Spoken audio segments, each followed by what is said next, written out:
Un escroc un peu malin peut assez facilement berner ceux qui ne sont pas sur leur garde et leur soutirer de l'argent. Il joue presque toujours sur les apparences, qui, comme chacun sait, peuvent être trompeuses. On trouve ce principe dans un passage des textes sacrés. Le prophète Samuel est à la recherche du prochain roi d'Israël et son regard se porte sur ceux qui ont l'allure de la fonction. C'est alors que Dieu lui dit « Ne te laisse pas impressionner. Je ne juge pas de la même manière que les hommes. L'homme ne voit que ce qui frappe les yeux, mais l'Éternel regarde au cœur. » Je continue la lecture du chapitre 16, premier livre de Samuel en compressant tout au long. Isaïe présenta ainsi 7 fils à Samuel et celui-ci lui dit « L'Éternel n'a choisi aucun de ceux-là. » Puis Samuel lui demanda « Est-ce que ce sont là tous tes garçons ?» « Non, répondit Isaïe. Il reste encore le plus jeune qui garde les moutons au pâturage. Envoie-le chercher, ordonna Samuel, car nous ne nous installerons pas pour le repas du sacrifice avant qu'il ne soit arrivé ici. Isaïe le fit donc venir. C'était un garçon au teint clair, avec de beaux yeux et qui avait belle apparence. L'Éternel dit à Samuel, « C'est lui, vas-y, confère-lui l'onction. » Samuel prit la corne pleine d'huile et il en oignit David en présence de sa famille. L'Esprit de l'Éternel tomba sur David et demeura sur lui à partir de ce jour-là et dans la suite. Après cela, Samuel se remit en route et retourna à Rama. Versets 10 à 13. La première mention de David fait état du fait que c'était un beau garçon. Il n'y a évidemment aucun mal à cela. Dieu est lui-même le créateur du beau, du bon et du vrai. Nous apprécions tous la beauté d'une fleur ou d'un coucher de soleil. Mon sens esthétique et artistique fait partie des attributs de cette image de Dieu à laquelle j'ai été créé. Ceci dit, et bien que David ait eu un physique avenant, ce n'est pas pour ça que l'Éternel l'a choisi. La vraie raison est qu'il était un homme qui désirait de tout son cœur plaire à Dieu, et cela restera vrai malgré les fautes grossières dont il se rendra coupable. Le texte dit aussi que David exerçait une activité pastorale. Cet adolescent qui fait paître les moutons va être appelé à tendre et conduire le peuple de Dieu. L'image du berger sera par la suite fréquente dans les textes sacrés pour évoquer l'office royal, comme elle l'était déjà dans tout le Proche-Orient ancien. On remarque en passant que David ne semblait pas être très considéré dans sa famille, puisque son père ne l'avait pas invité à ce repas de sacrifice offert par Samuel. Je continue le texte. L'esprit de l'Éternel se retira de Saül, tandis qu'un mauvais esprit envoyé par l'Éternel se mit à le tourmenter. Les serviteurs de Saül lui dirent « Voilà qu'un mauvais esprit envoyé par Dieu te tourmente. » Versets 14 et 15. L'auteur veut ici souligner que l'esprit qui avait été donné à Saül en vue de l'exercice de la royauté lui était dès maintenant retiré pour être donné à David. Ce transfert confirme la disqualification de Saül aux yeux de l'Éternel, qui va désormais œuvrer par l'intermédiaire de David et non plus par Saül. Jusque-là, c'est grâce à l'Esprit que le roi avait obtenu la victoire sur ses ennemis. Dorénavant, c'est David qui jouera ce rôle, tandis que Saül sera tenu en échec par les Philistins, les ennemis d'Israël. Malheureusement pour le roi déchu, ce n'est pas tout. Comme la nature a horreur du vide, pourrait-on dire, un mauvais esprit trouve un terrain favorable à son action en Saül. La désobéissance du roi et son insoumission à l'Éternel l'ont déstabilisé. Non seulement il est tourmenté par les conséquences de ses actes et par la conscience d'être rejeté par Dieu, mais en plus, un démon l'accable. À cause de sa responsabilité à la tête du peuple, les fautes du roi prennent un caractère beaucoup plus grave que pour un simple Israélite.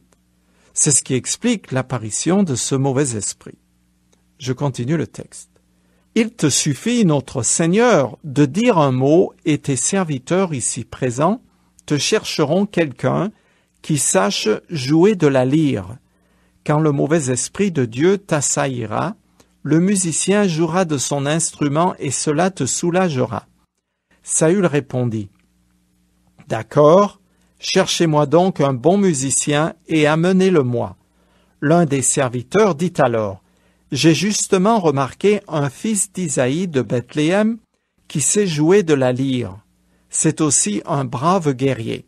De plus, il s'exprime bien, il a belle apparence et l'Éternel est avec lui. » Saül envoya alors des messagers à Isaïe avec cet ordre. « Envoie-moi ton fils David, celui qui garde les moutons. » Versets 16 à 19.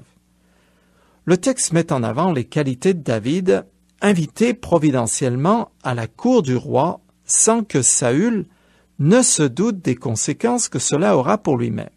L'effet apaisant de certaines musiques est reconnu depuis les temps antiques. Apparemment, c'était le cas en Israël.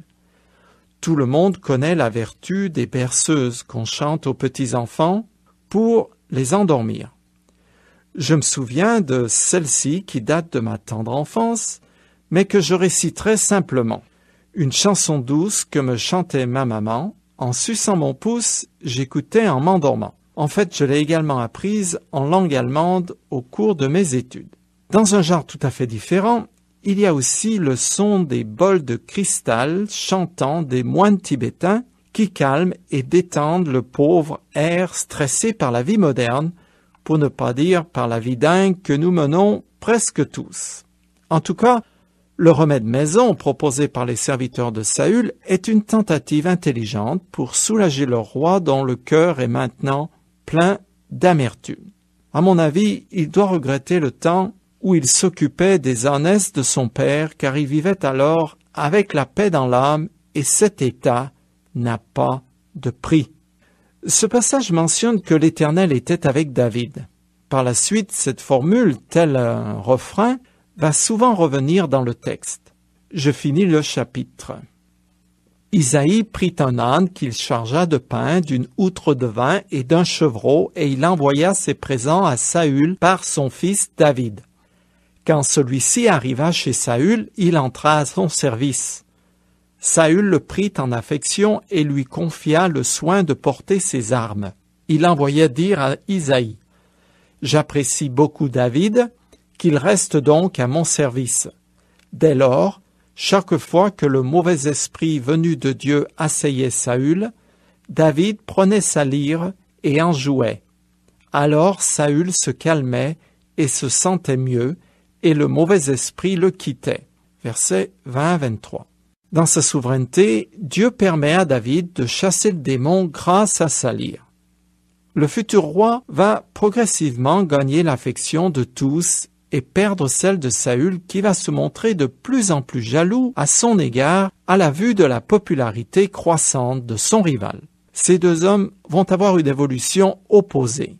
L'un va vers son déclin et l'autre vers son apogée.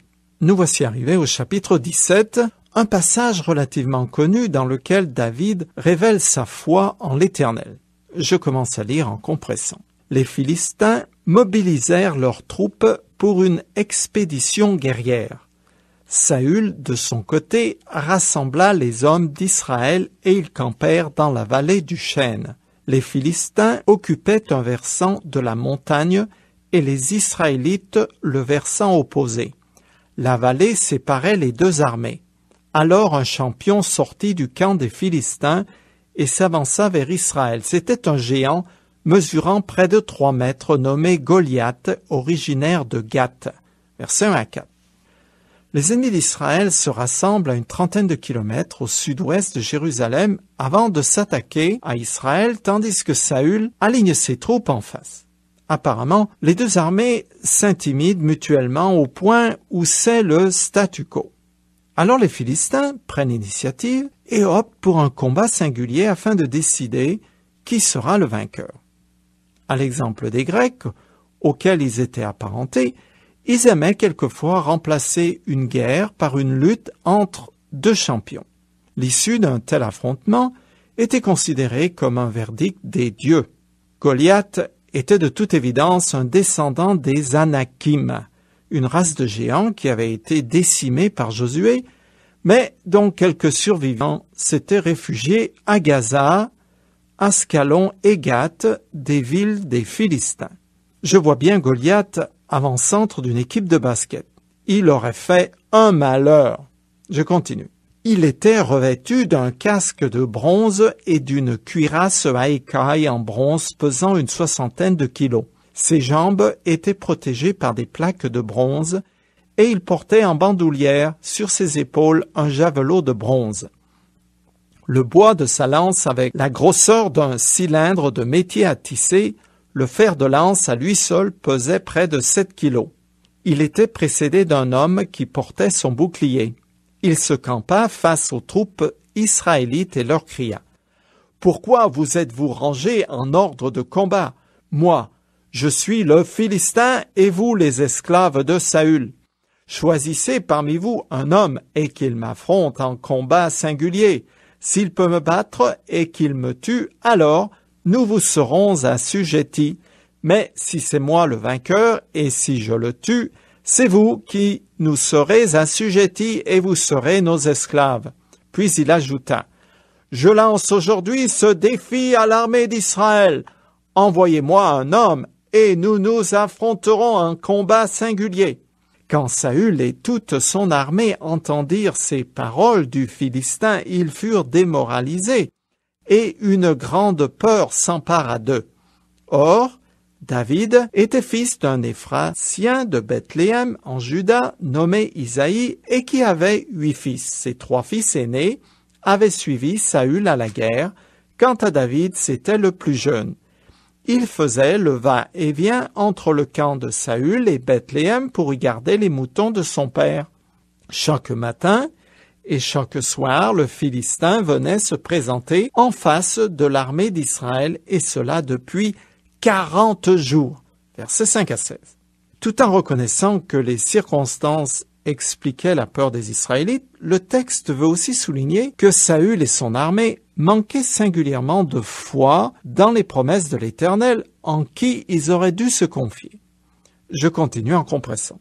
C'est à cette époque qu'Isaïe dit à son fils David, « Prends cette mesure de grains rôtis et ces 10 pains et porte-les vite au camp pour tes frères.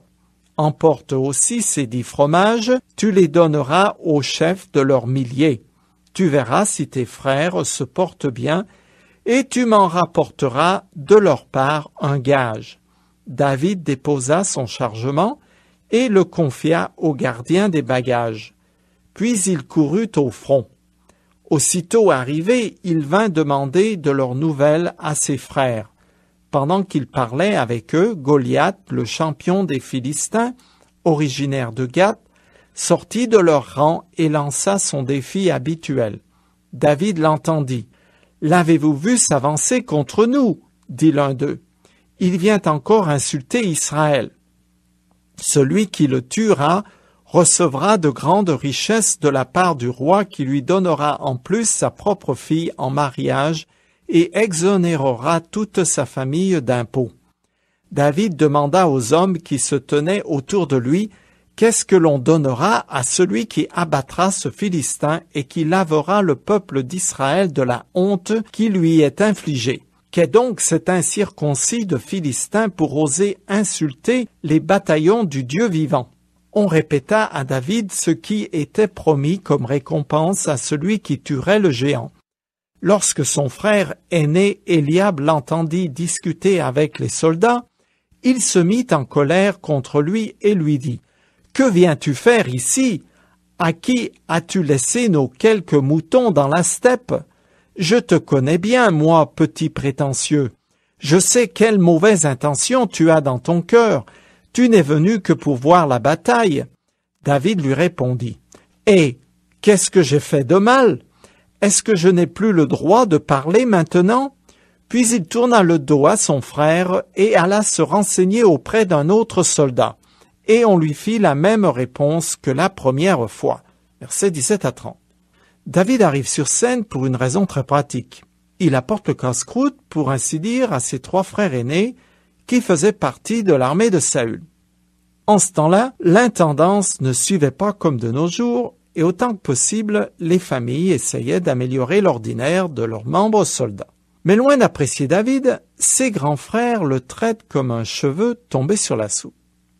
Quelle que soit l'époque ou la culture, les aînés n'apprécient pas les petits frères qu'ils trouvent envahissants. Arrivé sur place, David découvre la situation humiliante des Israélites et s'indigne de leur attitude poltronne qui tolère que l'Éternel soit insulté de la sorte par les Philistins. Je continue. Ce que David avait dit se propagea rapidement et parvint jusqu'aux oreilles de Saül qui, aussitôt, le fit venir. David lui dit, « Que personne ne perde courage à cause de ce Philistin. Moi, ton serviteur, j'irai et je le combattrai. Quand ton serviteur gardait les moutons de son père et qu'un lion ou même un ours survenait pour emporter une bête du troupeau, je courais après lui, je l'attaquais et j'arrachais la bête de sa gueule. Et si le fauve se dressait contre moi, je le prenais par son poil et le frappais jusqu'à ce qu'il soit mort. L'Éternel qui m'a délivré de la griffe du lion et de l'ours me délivrera aussi de ce Philistin. » Finalement, Saül dit à David, « Vas-y donc, et que l'Éternel soit avec toi. » Puis il fit revêtir David de sa propre armure, il lui fit mettre un casque de bronze et endosser sa cuirasse. Par-dessus son équipement, David ceignit aussi l'épée de Saül, puis il essaya de marcher, mais il n'y parvint pas, car il n'en avait pas l'habitude. Alors il dit à Saül, « Je ne peux pas marcher avec tout cet équipement, car je n'y suis pas entraîné. » Puis il se débarrassa de tout. Il prit son bâton en main et choisit dans le torrent 5 cailloux bien lisses qu'il mit dans le sac de berger qui lui servait de besace et, sa fronde à la main, il s'avança vers le Philistin. Versets 31 à 40. Ce récit met en avant l'attitude de foi de David qui contraste avec celle de Saül et de ses soldats. C'est finalement avec l'équipement bien rudimentaire du simple berger que David part défendre le troupeau apeuré de Dieu. Je continue. Le Philistin, précédé de son porte-bouclier, s'avança vers David. Il l'examina et lorsqu'il vit devant lui un jeune homme au teint clair et de belle figure, il le regarda avec mépris et lui lança. « Est-ce que tu me prends pour un chien pour venir contre moi avec un bâton ?» Puis il le maudit par ses dieux. « Approche un peu, ajouta-t-il, pour que je donne ta chair à manger aux oiseaux du ciel et aux bêtes des champs. » À quoi David répondit, « Tu marches contre moi avec l'épée, la lance et le javelot. Et moi je marche contre toi au nom de l'Éternel, le Seigneur des armées célestes, le Dieu des bataillons d'Israël que tu as insulté. Aujourd'hui même, l'Éternel me donnera la victoire sur toi. Je t'abattrai, je te couperai la tête, et avant ce soir, je donnerai les cadavres des soldats philistins à manger aux oiseaux du ciel et aux bêtes sauvages de la terre. Alors, toute la terre saura qu'Israël a un Dieu, et toute cette multitude assemblée saura que ce n'est ni par l'épée ni par la lance que l'Éternel délivre, car l'issue de cette bataille dépend de lui, et il vous livre en notre pouvoir. » Versets 41 à 47. Cette victoire va attester devant tous de la réalité du Dieu d'Israël. La question se pose, comment un jeune homme non aguerri pouvait-il s'attaquer à un géant puissamment armé avec autant d'assurance? Ça n'a pas de sens, et c'était du suicide, sauf qu'il faut se rappeler que Samuel lui a conféré l'onction, et le texte avait alors ajouté « L'Esprit de l'Éternel tomba sur David et demeura sur lui à partir de ce jour-là et dans la suite. » Fin de citation. Voilà pourquoi l'attitude de David, loin d'être irrationnelle, est tout à fait sensée et la suite de l'histoire plausible. Cela me rappelle une parole de Jésus lorsqu'aux disciples qui lui demandaient comment quelqu'un pouvait être sauvé, il a répondu disant « Ce qui est impossible aux hommes est possible à Dieu ». En réalité, pour vous et pour moi, la vraie question est de savoir si je crois ou pas à la possibilité d'intervention miraculeuse de Dieu. Ce que je vous demande donc, c'est si vous croyez réellement en Dieu.